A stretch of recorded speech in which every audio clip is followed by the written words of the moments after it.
इमाम फरमाते तुम इतनी मोहब्बत नहीं करते जितनी हम करते हैं। अफ्रीका का एक काफिला, पंजाब की फैमिली, जब ये सद्दाम मलऊन गया तो इमाम की ज़ियारत के लिए गए। फरमाते हैं चेकिंग पोस्ट्स बहुत ज़्यादा थी, काफिले को बार बार रोका जाता था, इनकी गाड़ी को चेकिंग होती थी। इस खातून का एक 7 साल का बेटा था। पुलिस वालों ने कहा आप चेकिंग करवाएं, आपका बेटा गाड़ी में सो रहा है, सोता रहे। बेटा सोता रहा। यह खातून चेकिंग करवा के वापस आई, बेटा सो रहा था। जाकर इनकी गाड़ी नजफ पहुंची। कहती जब बेटे को उठाना चाहा तो बेटा उठ नहीं रहा था। फौरी हॉस्पिटल ले गए, हार्ट बीट चेक की, यह बच्चा मर चुका। इसकी मां बहुत रोई, एक ही बेटा। जनाजा हुआ, नमाज हुई, इसको जाकर वादी सलाम में दफन कर दिया। अब घर वालों ने इसकी मां को कहा भाई चलो मौला अली की ज़ियारत को। कहा मैं नहीं जाऊंगी, मेरा बेटा छिन गया। होता है ना, कभी ज़ियारत पे जाएं, जिनके बच्चे सिफ्त हो जाते हैं, मर जाते हैं, नाराज हो जाते हैं अहले बैत से, छिन लिया।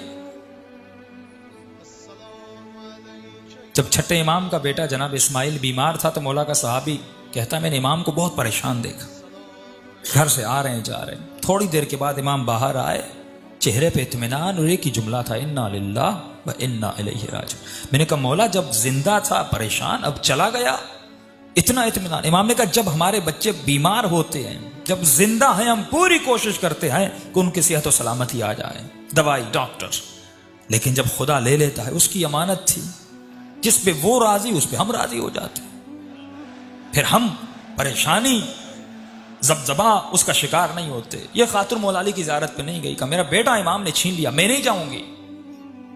काफिला चला करबला, सारा काफिला इमाम हुसैन की ज़ियारत को गया। इस खातून ने कहा मैं नहीं जाऊंगी, मेरा बेटा हुसैन ने छीन लिया, मैं क्यों जाऊं, एक ही तो बेटा था, मैं ज़ियारत करने के लिए आई थी, मौला ने कुछ दिया नहीं, ऊपर से मेरी औलाद मुझसे छीन ली, नहीं गई। फरमाया आखिरी 2 दिन बचे। लोगों ने कहा भाई अब्बास की कब्र पे चलो, जाकर दुआ मांगो, क्यों यहां पे रो रही हो। रो रो के कहती है नहीं ये बाबुल हवाइज है, अगर मेरे आका है तो मेरा बेटा मुझे पलटा दे।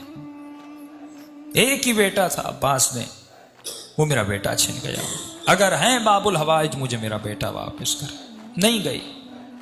आखिरी दिन कुछ ही घंटे बचे।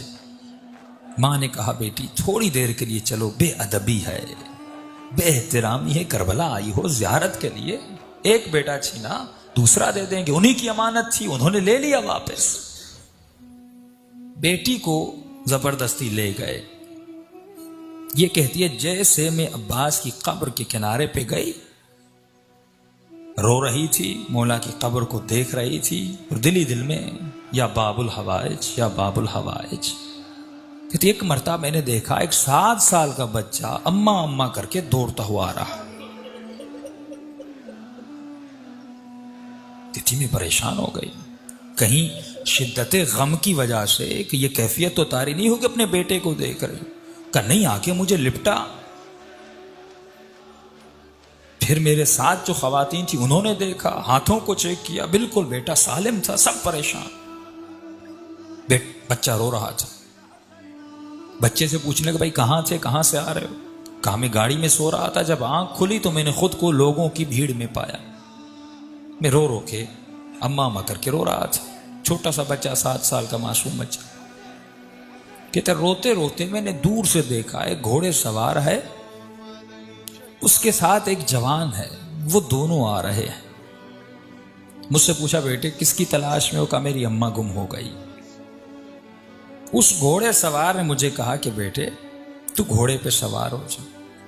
ये बच्चा कहता है कि मैंने अपने बचपने में कहा कि अंकल मुझे हाथ दें, मैं घोड़े पे बैठ जाऊं। का घोड़े सवार ने कहा मेरे हाथ नहीं हैं, मेरे हाथ कटे हुए हैं। उस जवान को कहा कि इसे घोड़े पे बैठा। कहते अम्मा मैं घोड़े पर बैठा, उस घोड़े सवार के साथ आया, यहां तक कि जरी तक आए। उसने मुझे कहा बेटे यहीं पे खड़े हो जाओ, तुम्हारी अम्मा तुझे मिल जाएगी। जब अम्मा तुम्हारी तुम्हें मिले तो मेरा एक पैगाम दे देना। का कौन सा पैगाम। कि अपनी अम्मा को कहना कि हमसे नाराज मत हुआ करें।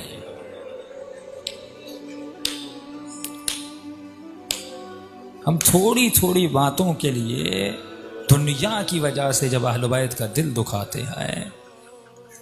ये मौजज़ा वादी सलाम में सब था।